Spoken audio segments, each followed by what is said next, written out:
As it is now, they are connected. We don't know if we should dismantle and disconnect. But we should dismantle the things here. It will take time for us to do the animation. But we explain them. No, just do the explanation.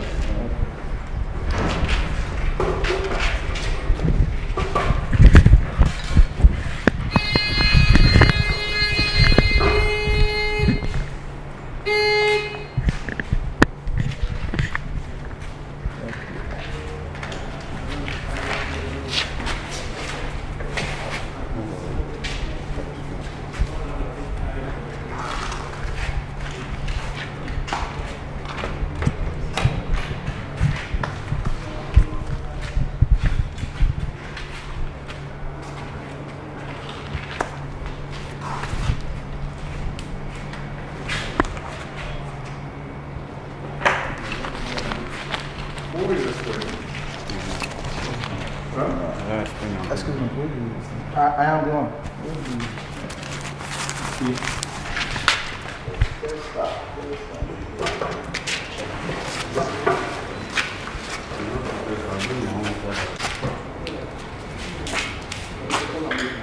All right, you want to go? Go on. Stop.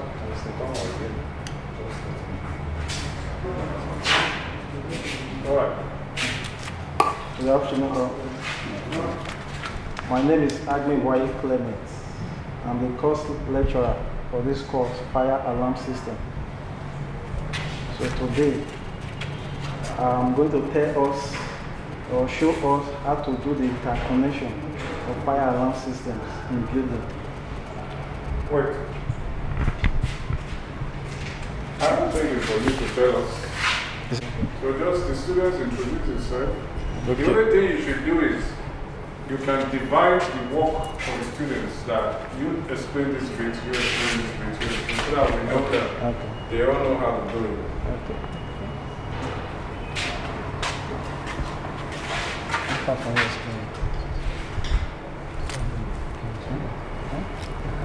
RHF Fidelis, a student of this great institution.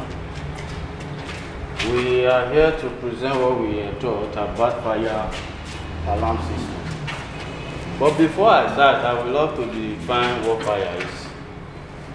Fire is a chemical reaction in which combustible fuel material react with oxygen in the atmosphere to produce heat, smoke, and fire. Let me have that marker. For fire to occur, there is what we call triangle of fire. These three important things must be present. We have fuel, we have heat, and oxygen. For fire to occur, these three things must be present. And fire, as we know, has caused so many damages, both to lives and property.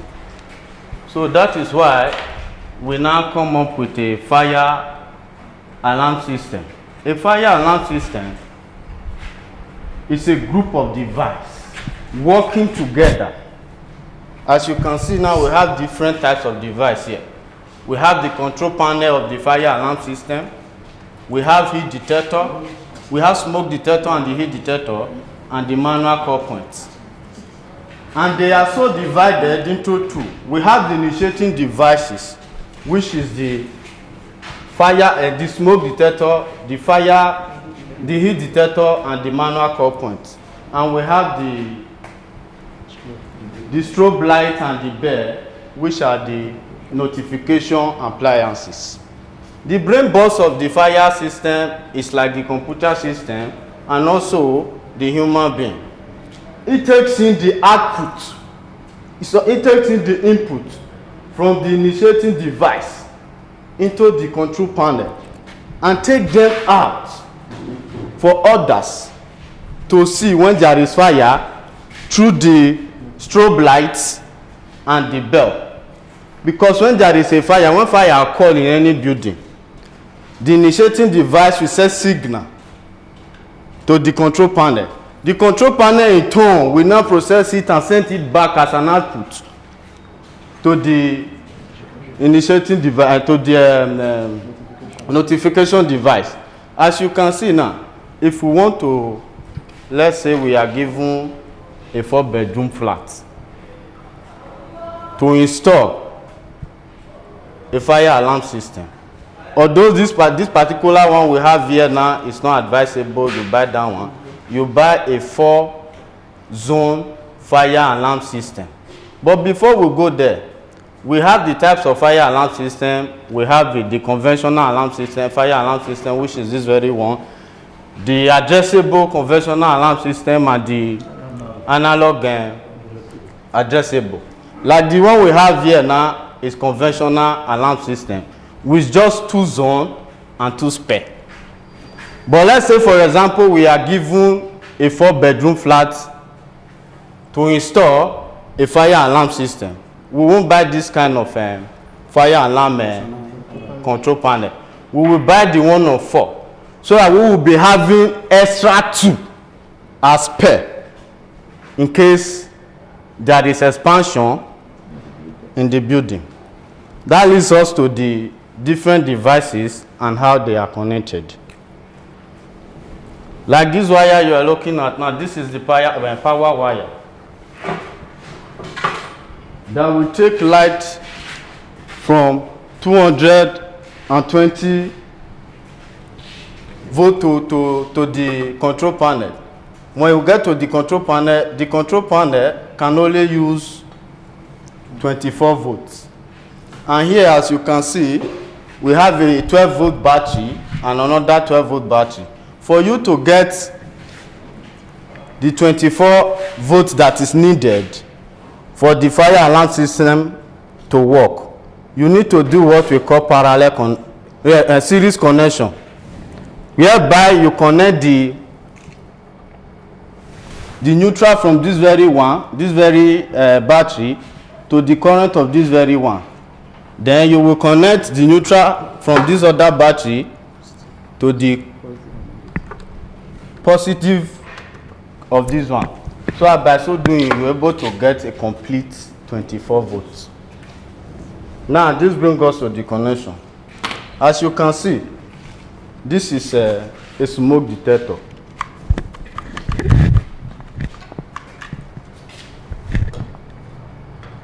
This one is a heat detector.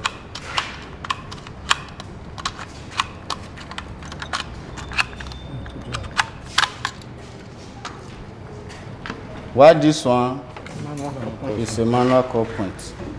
The function of this one is, you know, at times, all these ones, they work automatically.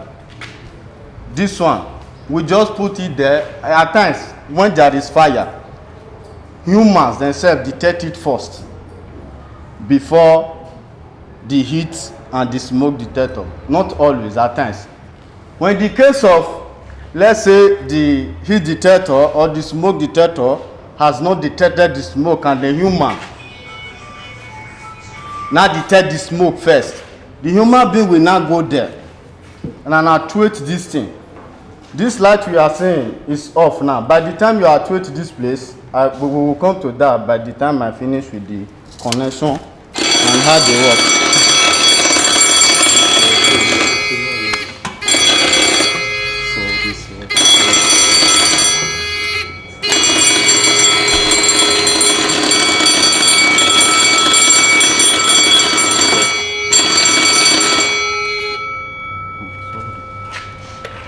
Was that malfunction? No, it was as a result of because I was drawing the wires. So as I was saying before, then if we now want to connect the smoke detector, the heat detector, and the manual core point, we now bring this very wire. We will connect this wire from this box you are seeing now. There is an indication for positive and the other one for negative. Because these two, they won't be in one place. This very one now, the smoke detector can be in this place, while the other one will be in the other room. But you can connect the whole of the initiating device and place it into a zone here. You connect this red to a positive, while this and black to a negative.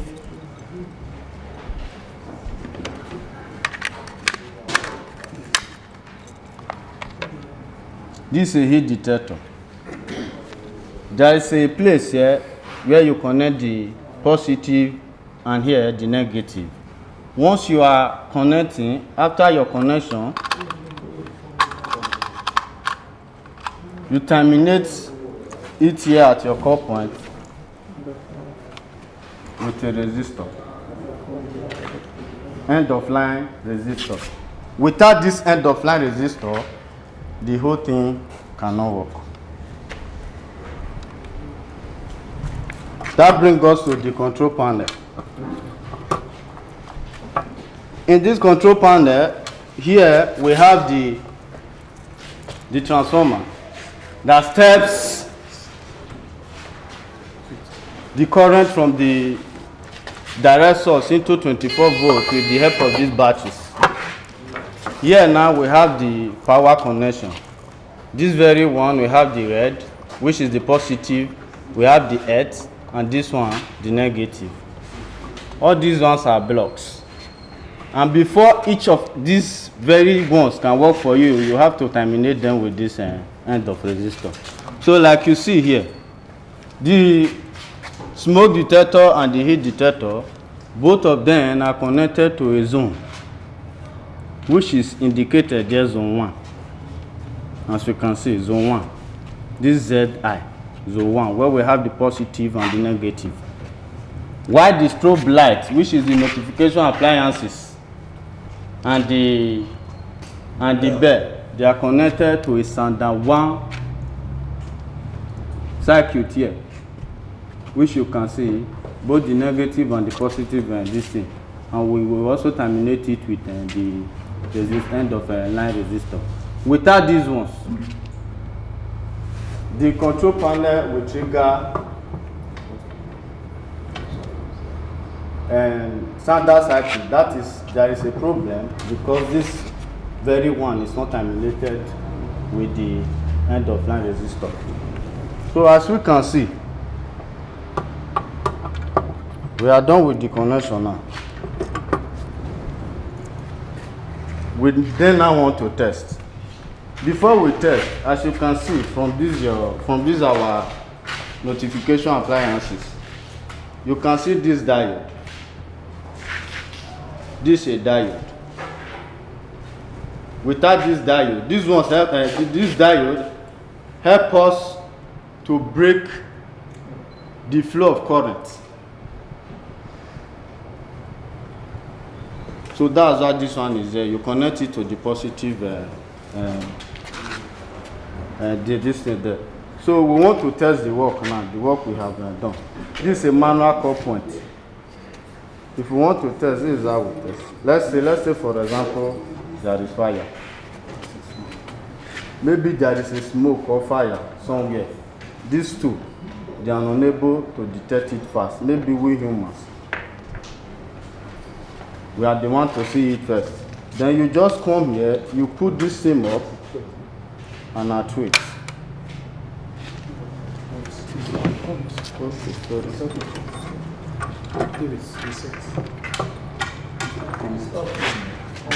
Okay, it's not on, sorry.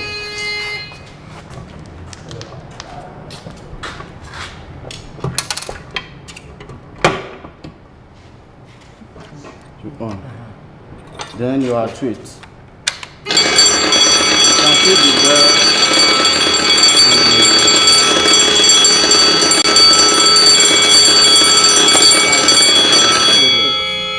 Then you reset again. So let's test the automatic smoke detector. It will actuate automatically.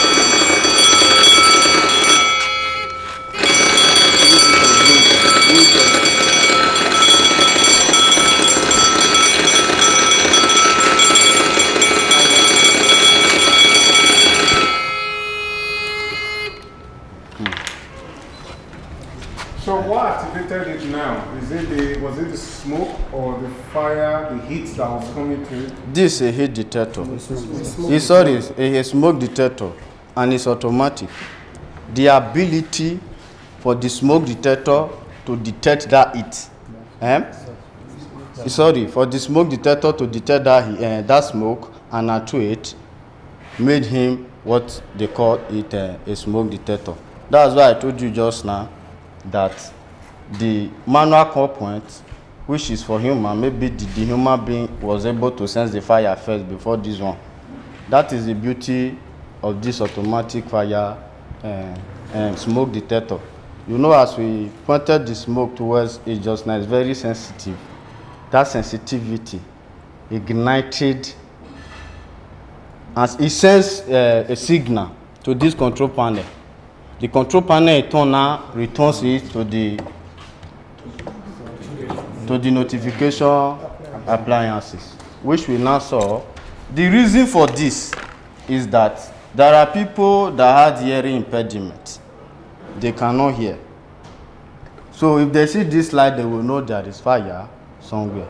For those who can hear, so that was how the bell here was made. Thank you. Those who can hear and cannot see at times. Why those both who have opportunity of hearing and seeing, We should be it's able an to see the advantage to two. them. The heat detector. The reason why this one cannot work now, because it's a fixed heat detector with a temperature of 60 degrees Celsius. If the temperature in this room now is below that one, the heat detector will not actuate. But if it's above 60 degrees Celsius, the heat detector will actuate. It's also a automatic heat detector.